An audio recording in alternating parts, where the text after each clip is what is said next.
Hello, everyone, wherever you're watching from your bedroom, from the comfort of your sitting room, In the kitchen. or in a taxi. Welcome to our fourth online Vadia show. And as a fellowship, this season our theme has been relying more on Elohim.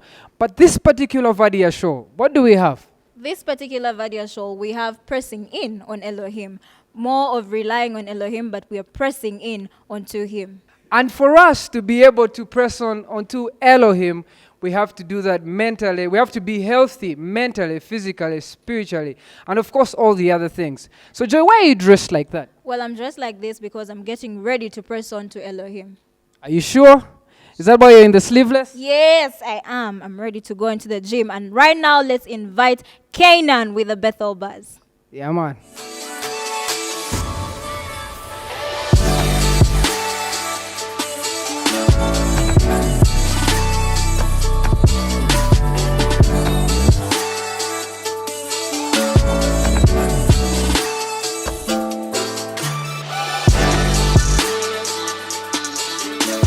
This month I have good news and better news for you.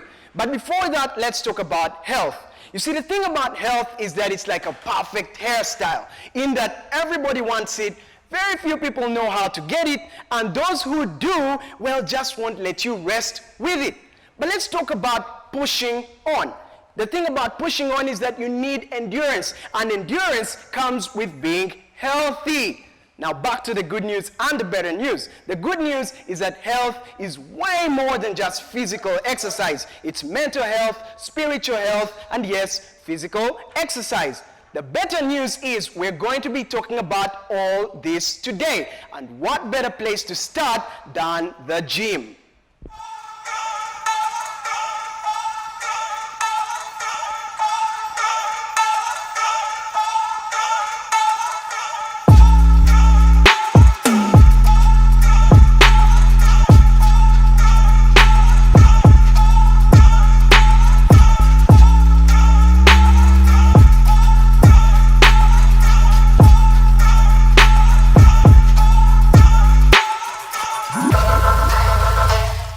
So, we have been going through a season of relying more on Elohim. And for this month, our theme is pressing on towards the goal, towards the mark, towards our goal, closer and closer every day. And I'm going to talk about healthy living. You cannot press on with a happy life if you are not healthy. You cannot press on if you are sick. And we are what we eat. We are what we tame our bodies to be. We have just seen the guys exercising in the gym. Today I'm going to talk about healthy living. I'm going to talk about how you should eat. I'm going to talk about how you should work out. But yes, before we dive into that, why exercise? Why do we need to work out? Why do we need to put on that extra pressing on? Why do I really need to care about my muscles? Usually the guys would love to be toned up, a very good, well toned up body. And then the ladies would love a curved body. But yes, regardless of that, we are something. There is a way we were born, and you are responsible. And you are responsible for how you treat your body so you can be the best of who you are. So guys, how best do we exercise? I'm going to give you two tips. First of all, it needs to be regular. Secondly, it needs to be all over the body. It needs to be throughout the body. So regular, if you do 5 minutes per day, let it be 5 minutes Monday, Tuesday to Sunday. Then you need to exercise all your body parts. It's not just about the abs or the biceps or the chest. You need to exercise up to the list of your body parts, even the fingers, even the toes. So a total workout means working out to the last bit of your body so you can achieve your target body outlook. I'm going to talk about the foods. What foods should you eat during the workout or after? I'm going to talk about the fact that the first 20 minutes after your workout are very vital. What you eat after those first 20 minutes really matter. Let's talk about weight management. This is a big deal. I believe that most of the people go to the gym just to lose weight. Some few that know the trick go to the gym to gain weight. So this is it. If you are trying to gain weight or lose weight, make sure you do not do it drastically. If you're targeting to lose weight, space it within a long period of, let me say, 5 to 8 months. That will be healthy. You won't lose any of your brain. You won't lose any of your glands. You won't compromise your health. So speaking of BMI, let me give you a guideline that would help you to regulate your weight in the most healthy way. We have a regulation called BMI, Body Mass Index. It's a comparison between your height and your weight. It shows that if you are very tall and you are very slim, that's not healthy. And if you're shorter, you're not supposed to have a very big weight. So this is the trick. If you are trying to lose your weight in that category, you are advised not to lose your weight very drastically. If you're to say, I want to lose my weight from 90 to 80, and that 10 kilograms, if you lose it in a very short time, it's going to compromise your general health. Please space it within a period of at least 5 to 8 months. That will be healthy. For people that want to gain a little more weight, you will need to also exercise so you can gain your weight in a healthy way. But you need to be sure to eat certain foods that can be recommended very appropriately for your living. So you need to make sure you do a lot of proteins. That helps to grow your muscle, and you need to make sure you eat a lot of carbohydrates, the foods that give us energy, the bodybuilding. I'll talk about the reason why many people gain so much weight in a season like this, even when there is little food, but people still get a lot of weight issues. So there is something called stress eating. Every time you are stressed, you feel like you need to buy a sweet, you feel like you need to buy a chocolate, you feel like you need to rush to the fridge even when you don't need to. I always ask myself a question of why am I eating in the first place? So every time you feel like you're stressed, do not turn your stress into eating. Find a book to read, find a movie to watch, find something else to do other than just snacking. Those extra snacks are what usually cause the weight increment in a season like this. So there are many healthy trends that are out there on the internet, things to do with weight, things to do with health living, things to do with skin, things to do with hair. But I would like to caution everyone that there is so much information out there, and if you are overwhelmed by the information, you may end up making decisions that are not exactly right. Yes, remember that to serve our King, we need to have healthy bodies. To serve our King, we need to be ready for this. You cannot serve when you're stressed. So I encourage everyone that is watching us tonight, please be healthy. Please eat the right kind of food. Please exercise. Go work out. Find something to do. And yes, let's press on towards the mark. Let's press on towards the mark of the high calling. Well, you've heard it from Dan, an expert in nutrition, telling us how we can handle our physical health and what we feed. For this next part, journey with me as I press on in the hills of Mulago to meet Dr. Lillian, a mental health expert, as she talks to us about keeping healthy mentally. I am Nawire Mary Lillian. I am a final year medical student at Makerere University. I'm a mental health advocate, very passionate about mental health, and I'm a co-founder of the Haven Project Uganda. It's basically a youth-led project that aims at raising awareness about mental health among the youth.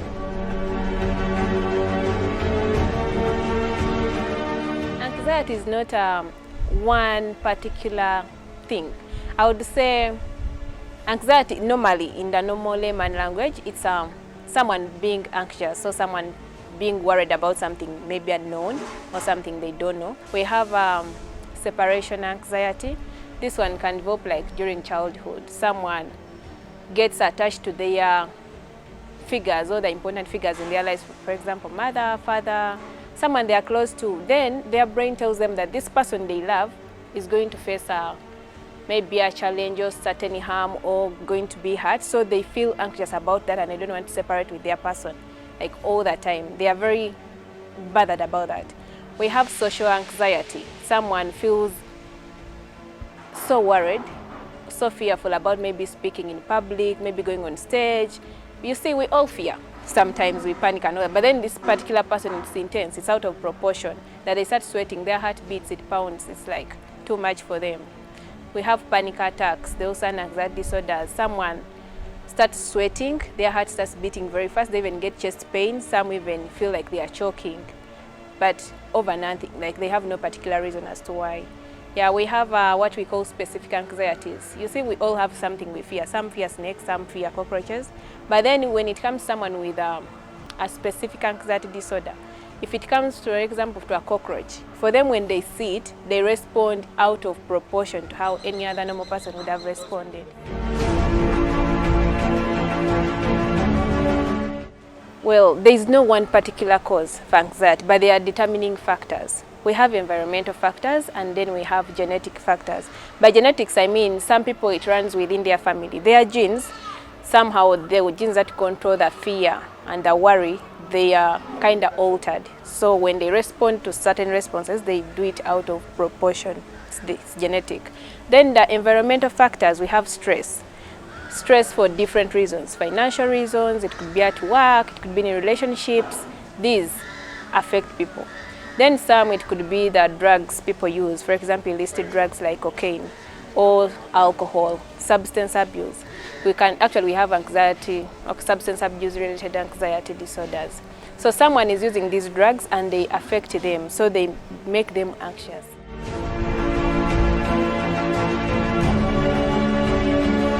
Anxiety has I feel like it has detrimental effects on our lives, because when you're always fearful, you're worried, you don't perform as usual. People are going to be there and they're worried and they won't concentrate on their work. They're not going to concentrate in class, and that's going to make you deteriorate in your performance, either at work or at school. Some people are going to have sleep problems. Someone is very worried, very, anxious about so many things, is panicking all the time, and is going to fail to sleep. And that affects your mental health as well. You're not getting enough sleep, you're not going to think straight. Yeah, some people are going to be there and they just lose appetite, or even eat a lot. So when they are losing appetite, they are growing thin. They are not healthy anymore. Or when they eat too much, they are still not healthy, You're still going to get maybe obese or, increase in size. And for some people like girls, it actually affects them a lot. They don't want to see themselves growing fat. It starts to actually affect how they even interact and associate with people around them. So there are so many effects that anxiety can bring to your life.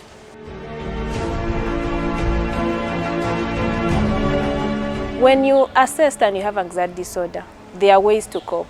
One, we have treatment, medication that they can give you. Two, there is counseling. We call it cognitive behavioral therapy. Here they work on your mental response to these situations and they change your thought pattern. Then the things that you can do as a person to prevent anxiety or to actually stop triggering it. One, eat right. By eat right, we mean don't drink alcohol, don't smoke, plus eat in the right time, in the right amounts of food. Two, you need to have enough rest. Like I said, anxiety disorders and sleep disorders are kind of related. Yeah, so you having enough rest is very important for your health. Three, exercise. Exercising is good for our brains because as the brain releases particular chemicals that are going to make you feel relaxed. So you can jog around, you can ride a bicycle, you can skip a rope. For you, when you're going, for example, to buy medications, you need to be careful which medications you buy when you have anxiety disorders. It's actually important that you discuss with your doctor, because there are certain medications, especially those that contain caffeine, or it's that contain caffeine or drinks. And caffeine it's a mood-altering drug. Find someone you can talk to. Share your worries, share your fears with someone. People may advise you, people are going to give you emotional support. It's important that we don't isolate ourselves. In fact, they call it social distance, but I think it's physical distance.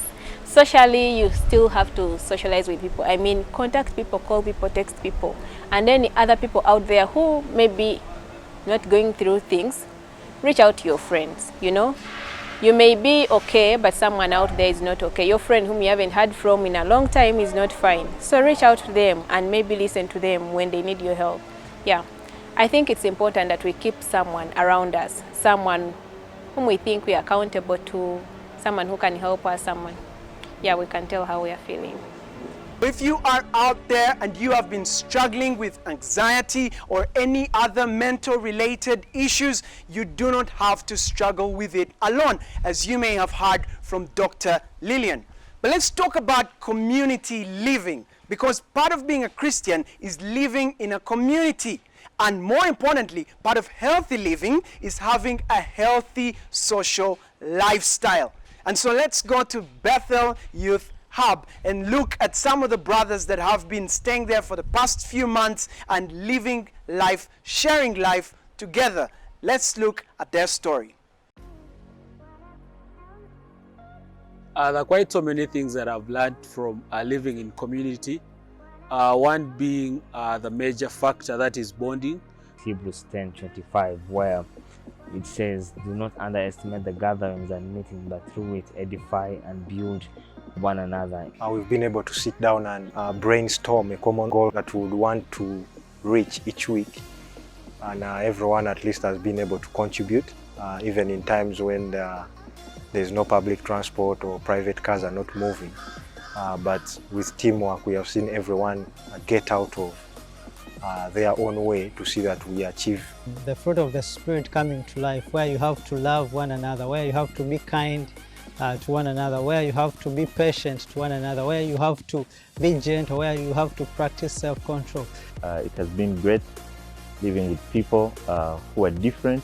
It has been a great joy to know that they have strength in different areas and also weaknesses. We have built one another with, let's say, entrepreneurial skills, personal skills, livelihood. But the other is just to see how guys deliberate on stewardship, stewarding the entire place, the entire resources available, cleaning the community, but also making sure that food is prepared on time, making sure that each and everyone is served. And also just spending time sharing life together in the evenings when we come and talk about life, talk about our experiences in life, our stories, has blessed me so much that I can stand with someone and pray with someone, and also they can pray and stand with me. We have been able to even do ministry even under a lockdown and reach even more people than the usual days where people just come at the hub to meet and fellowship together and have a good time. And so teamwork, dedication and commitment, those three things have really stood out. But all that has been brought together to edify the body of Christ. I thank God for the times we've had together to eat together and pray together and share our life experiences together, to just laugh. It has just brought a great happiness and peace in my heart. When I think about community, the reality that comes to mind is that of the early church, where brethren came together and shared, one in food, shared in the apostles' teachings, but also shared together in the different things that they had. And by doing that, God continually encouraged and increased them in number. Proverbs 27:17 says, as iron sharpens iron, this has been a sharpening time. As I have so much to learn from my brothers, but also so much to offer to them as in the body of Christ. So it's been a thrilling journey, and I believe this has been a time like no other. So I believe community is a big deal, and it's something that everyone needs to be part of. And if you're watching this and you're not part of any community, I will encourage you to be part of any community. It can be a small group of believers wherever you are, even part of the Bethel family. Be intentional in being part of community, because we are created for community and God desires us to be part of the community. God bless you. See you next time. Well, that is all that we had for you today. But remember that the conversation can keep going on our social media platforms or on our website, that is at www.bethelyouthministries.org. Till next month, catch you. So, how out? Thank you, Canaan, for the Bethel Buzz. Thank you so much for teaching us about the healthy living. And right now, we need to also live healthily in our spiritual life. Let's get ready for the spiritual gymnastics. Father, we thank you for your presence in this place. We thank you for you loved us and you have kept us up to today. We are alive and well and happy, so we are so grateful. And Lord, even as we worship you, we pray that your presence may come and dwell amongst us. Lord, it's a privilege that we worship you tonight, and we do not take it for granted. So, Father, we welcome you in every moment, oh Lord.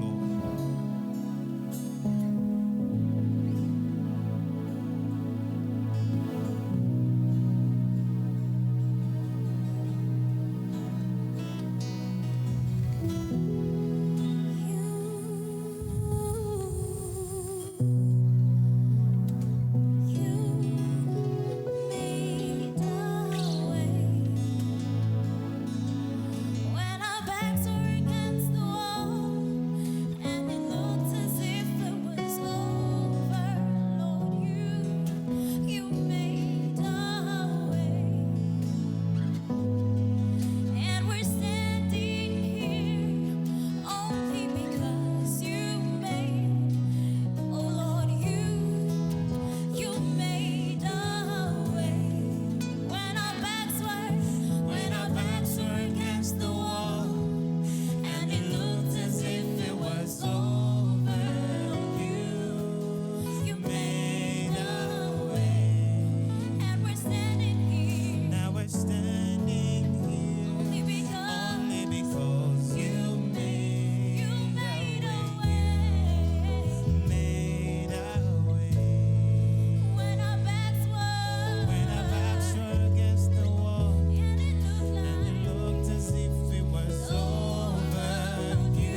sing it in your heart. Nothing is impossible. Nothing is impossible for you. You hold my world. You hold my world in your hands. Nothing is impossible for you. Nothing is impossible. Nothing is impossible.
is enough for me.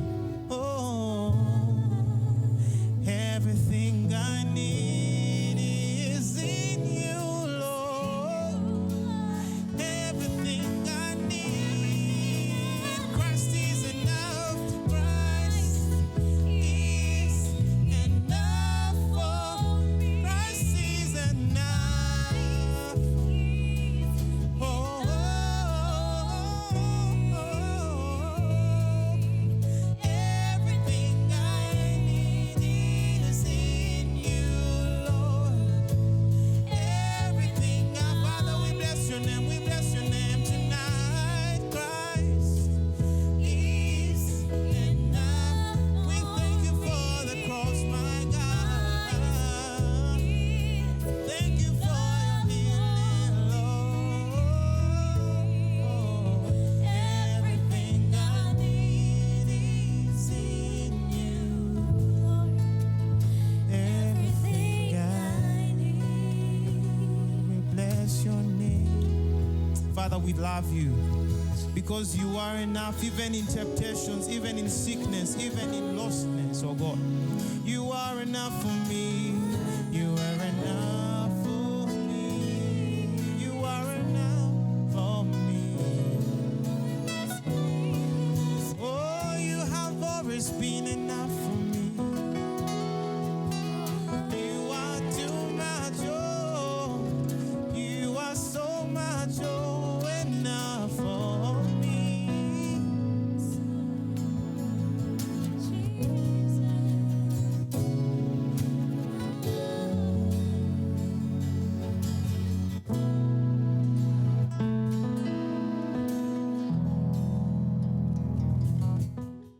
Hey, how are you doing? My name is Bana. I hope you guys are doing well. And this Vadia show, we have our theme relying more on Elohim. But this particular one is pressing on. And together with me is Reverend Raymond Bukenya. As you can see him, just tell us something small about yourself. Well, good to be here. Raymond Bukenya is my name, and happy to be with you guys. Vadia show is a great place, and looking forward to a wonderful time. I'm a pastor, I'm an apologist, and have 3 wonderful children. I'm widowed, and I recently had an accident, but I'm doing well. Yeah. Yeah. Give me a Bluetooth. Okay. Yeah. Thank you. Yeah. And as you can see, we're in a gym because this whole concept of pressing on is a serious one that we want to just talk about and just unpack together. And one of the things that takes place in a gym, and I know you for gymming ever since Chambogo, you know, with all those things. But one of the things that takes place in a gym is one of the attitudes you need is an attitude of endurance. Yep. And pressing in and going Yep. harder. Yep. What do you just say about a gym, being in a gym? What does it have to do with our whole Christian journey? So, as you will see, I'm a built guy, but it's not all about the gym. Yeah. I've always been a built guy since I was young. However, when you go to the gym, it depends on what you want from the gym. So you go to the gym and you want to work out your body. You have a target. Yeah. Okay, so you talk with your workout partner or an instructor whom you work out a plan, and they will tell you need to be doing this, and of course they will tell you what you need to lift, what you don't lift at a particular time. They will give you a sequence of workout. And If I go, they'll give me two kgs. they would, maybe 2 kgs for, no, not 2 kgs. But they'll give you 5 or maybe 7, they'll give you 7.5 rather, they'll give you 10, it depends on what, but then they'll phase it. They'll not just give you, oh yeah, you're doing badly. You need to be lifting 100 kilograms right now. No, they won't do that. So you start with the So milk, you begin and get with to the the little, hard food. basically that sort of language. Yeah. You're a baby, they will introduce you with the simple stuff. So when you enter, you'll see the gym equipment, it's not the heaviest first. Yeah. There's the light stuff, then the heavier stuff, and then the heavy, and then the stuff you can't lift as you. Doesn't matter how hard you work, it's stuff you may never ever be able to lift. Yeah. There's stuff that other people may be able to lift, but that's for them, not for you. Yeah. But the stuff that you, in your capacity, you can work out to ever be able to lift. So there are targets you can achieve in a gym, and you can work out with your instructor and partner. Wow. And it's the same thing as your faith journey. And God knows us very well. You work out with Him. He will show you what you can do. He'll give you bits, just like Paul says. You begin with the milk as infants, then you, And you move on to the- and you graduate to Yeah. like with babies we do it with them. Yeah. Yeah. So we know that you have been through quite a lot, and this whole pressing on journey. When we were thinking about who to bring and just share their story, we just thought about you, so that you would come and share it with us some of the few things that you have learned. Yeah. We know that endurance is not something that is easy. Jesus endured, all these guys, the apostles. It's just part, we can't run away from it as Christians. Yeah. But how have you managed to, endure during this lockdown and also your life journey? How has that been? How has that worked out for you? And have you been in a situation where, you really all you needed was endurance? I mean, I don't think there is any human being who should go through life without ever getting to at least one point in life where they need endurance. Yeah. You need that in your life. Maybe not on a daily basis, but if possible, you need it on a daily basis. Because there's a lot to learn. Yes, you learn a lot from endurance. If you don't get that, you're in trouble. Because the day you get it, you'll just snap. You'll just snap, okay? Yeah. So, and God has made provision for that. It's all over our body. Mentally, be it psychologically, even physically. You should be able to stretch. He has given us muscles in our bodies. Our muscles are elastic. They're not plastic. Yeah. They're elastic. Even plastic is a bit, they don't break like the moment you try to do something with them. They will stretch a bit. Your body stretches a bit. Then it contracts, it relaxes. Contracts, you can expand, you can stretch, relax. You can do a lot of things with your body. So every human being should always, when you talk about endurance, you should always be stretched out of their comfort zone. It's not something we should desire, but it's something that should happen to us so that it allows us to experience life in its fullness. Yeah. It's a good part. It's a good part of life. good thing, I'm not saying it's enjoyable. No. For example, when you think about my situation, it's not enjoyable to lose your wife. Not at all. Yeah. Okay. No, you could never say it's enjoyable. Not at all. Let's just pause a little bit on that. How did you manage to bear all that? How did you manage to endure? We know that it's not an easy thing. As a fellowship, we recently lost, one of our very young men, very vibrant, and it has not been easy for us as a fellowship. But you losing, I know what it means to lose a friend, but like losing a wife is like It's a a life different partner. thing. It's a different thing. It's a different thing. How do you even perceive that? different Like how have you managed to endure through that? I've not managed. So to say how have I managed is to even imagine that I've surpassed or I've tried. I've really thrived through it or I've now gone over it. I haven't. It's a daily challenge that I wake up to on a daily basis. I wake up to her presence and her absence.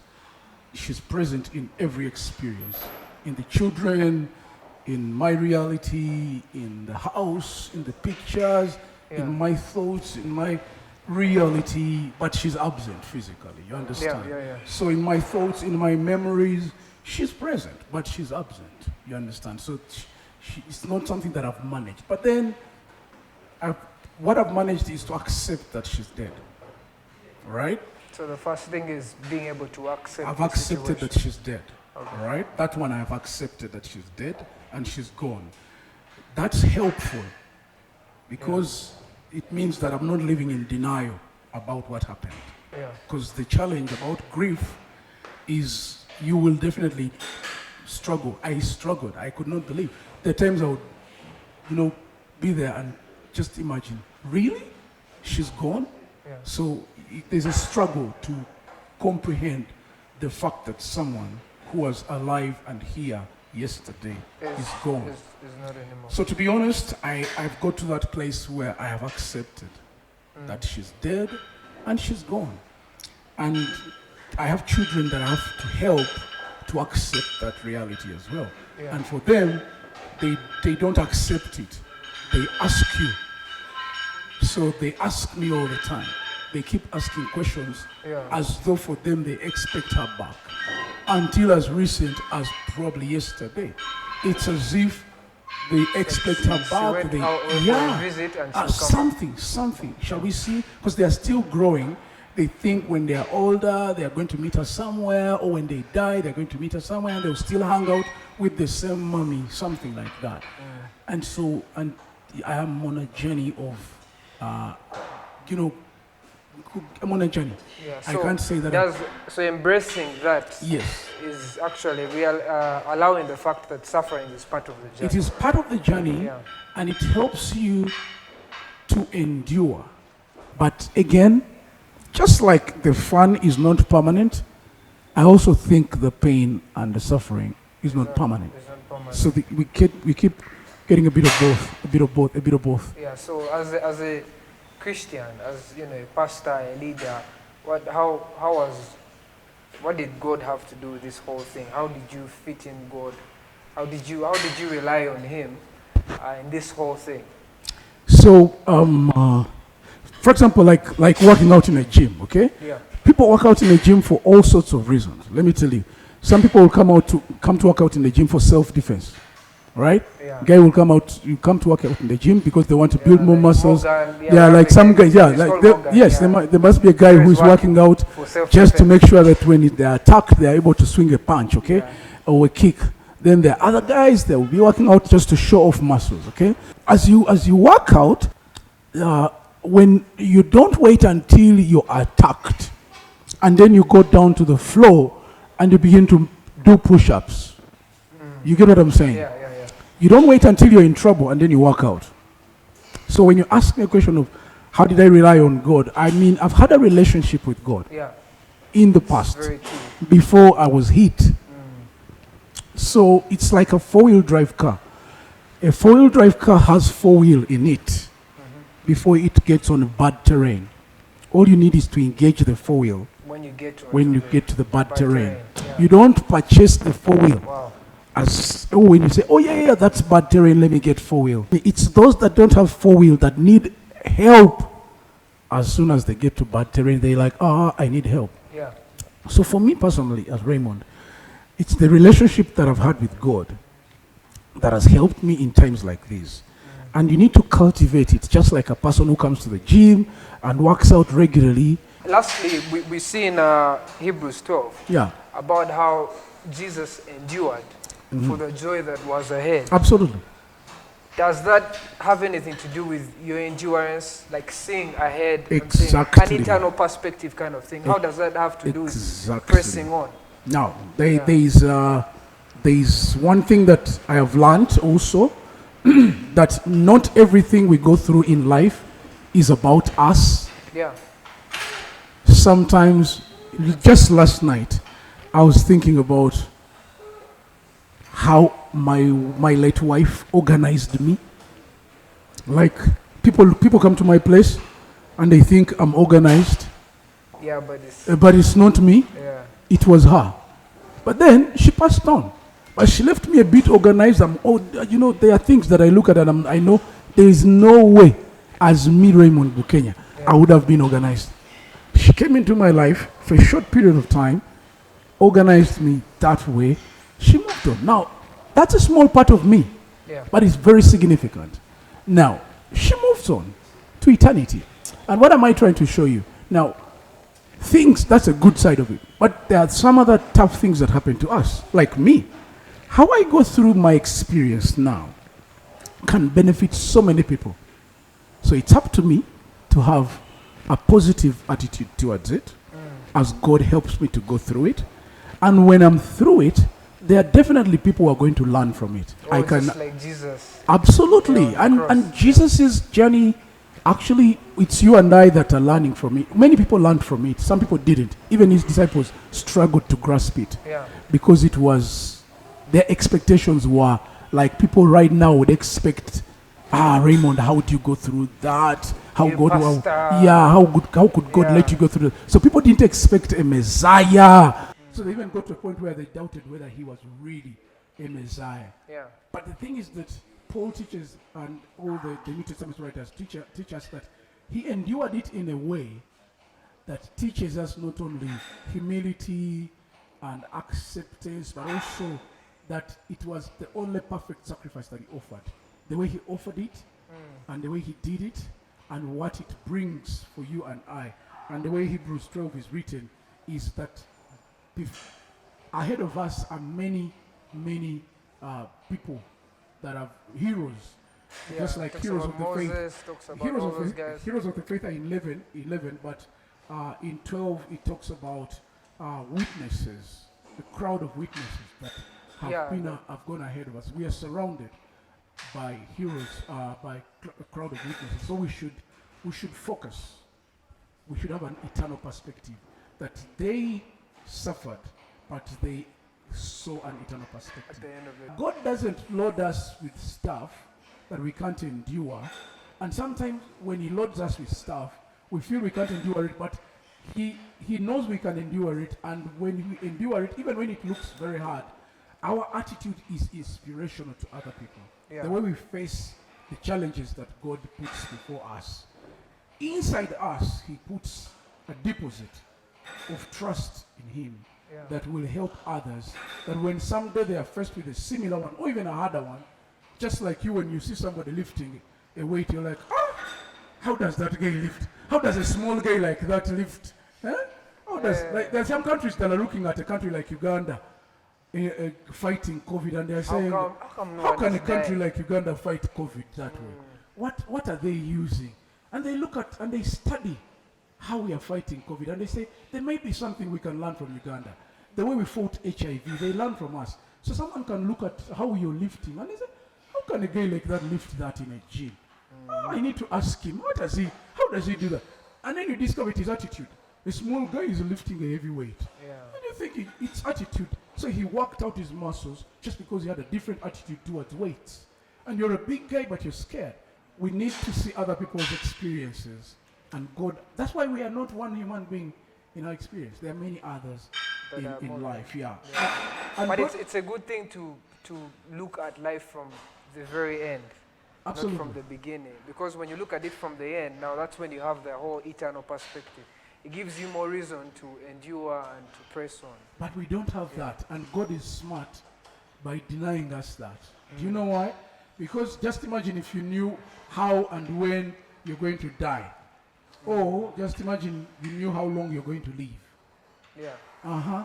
Or when you would get saved. Just imagine if people knew when they are going to get saved.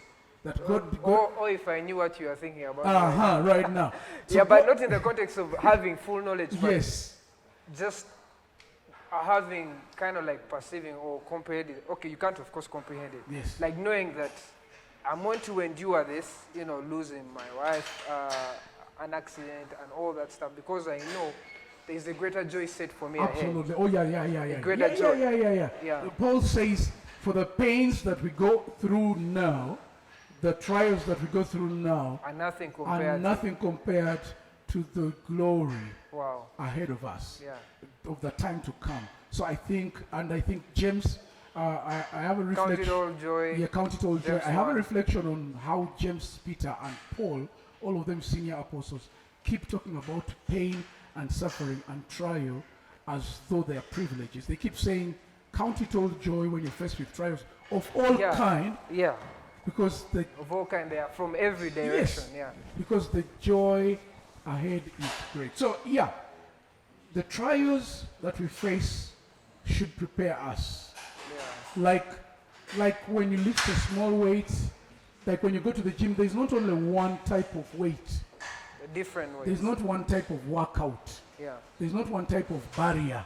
Otherwise, you find your chest big Yeah, and the one hands case are and the small. others, Yeah. some of us are we are we are symmetrical. Now there are people who go down there, very tiny. And up they are big. That up there big. I will not mention names, but yeah, that workout is not good. Yeah. You need to work out the body, in a very symmetrical way, balanced way. The legs are working out the thighs, and then the upper body, so that you're balanced. Otherwise, with a blow, you could fall down. Someone just blows you and you just fall down because up is heavier than down, and then you can't hold yourself. And I think, is it James that says, through this our faith is made complete? It is made complete, but Paul says in Romans 5 that it actually produces character. Character produces endurance, and endurance produces hope. Yeah. And hope endures forever. Yeah, hope does not disappoint. You understand? Hope does not disappoint. I think that's a summary of pressing in. Absolutely. Character. Yes. Producing what? Producing endurance. And endurance produces hope. And hope does not endures disappoint. forever. Yeah. And of course, if you have the hope, that makes you have the mindset to be able to be sure that you live. Yes. Let me just read that verse because it's important that people know. Romans chapter 5. We've used a lot of texts, but let me just read that. Romans chapter 5. Those are just what saying there. It says, for a while, let me just not use that. It says,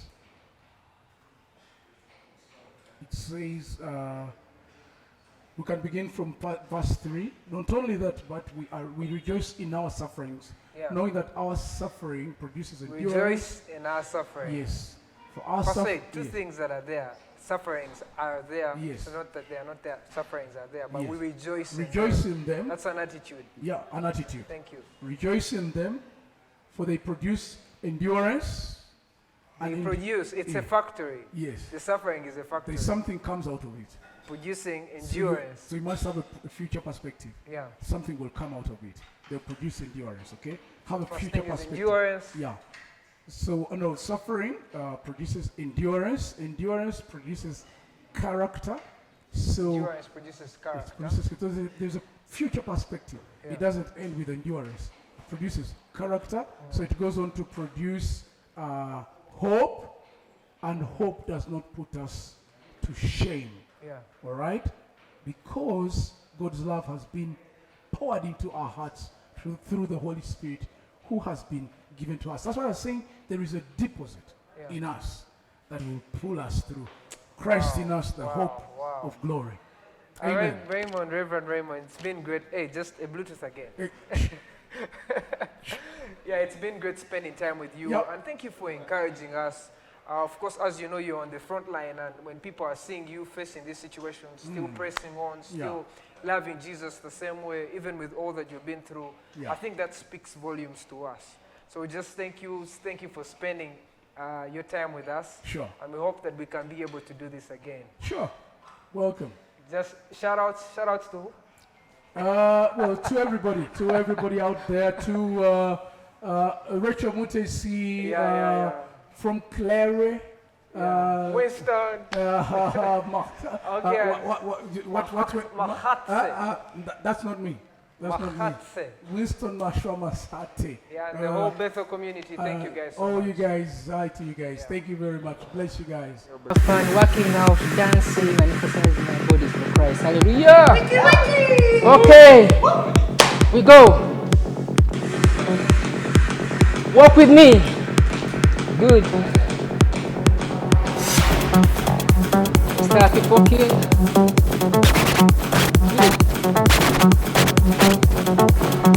Step, step, step, step, step, step, step, step, step, step. Good at this now.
Jerusalema ikayalami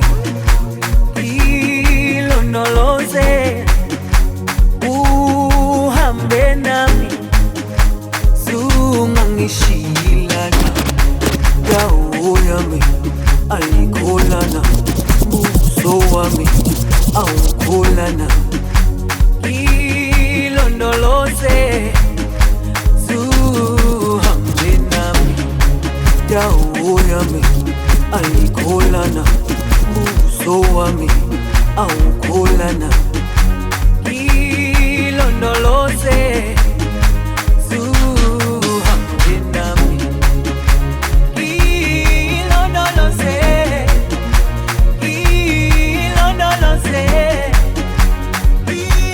ilondoloze zungangishilana ilondoloze ilondoloze ilondoloze zungangishilana zungangishilana zungangishilana dawo yami ayikholana buso wami awukholana ilondoloze zuhambe nami dawo yami ayikholana buso wami awukholana ilondoloze zuhambe nami.